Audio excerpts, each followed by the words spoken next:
Governor, any reaction? Former Virginia Governor Bob McDonnell left the federal courthouse following his conviction on corruption charges the same way he had been arriving throughout the trial, without his wife Maureen at his side.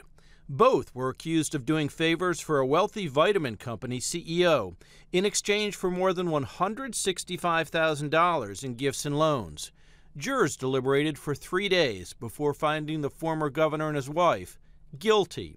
When public officials turn to financial gain in exchange for official acts, we have little choice but to prosecute the case. I think this case sends an important message. The FBI will engage vigorously to any credible allegation of corruption.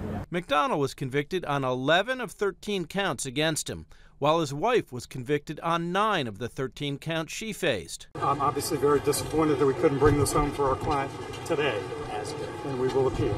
McDonnell testified in his own defense, while his wife did not take the stand. The defense tried to convince jurors their marriage was a fraud. They were unable to speak to each other, let alone conspire to accept bribes. Now both could face years behind bars. And I think that's very sad. I think it's really sad when our politicians resort to that type of behavior. And it seems like you get a lone voice that comes up and says, yeah, I'm going to stand for what's right and I'm not going to be corrupt. And it turns out that so many of them are anyway. Sentencing is scheduled for early January. Ned Barker, Associated Press.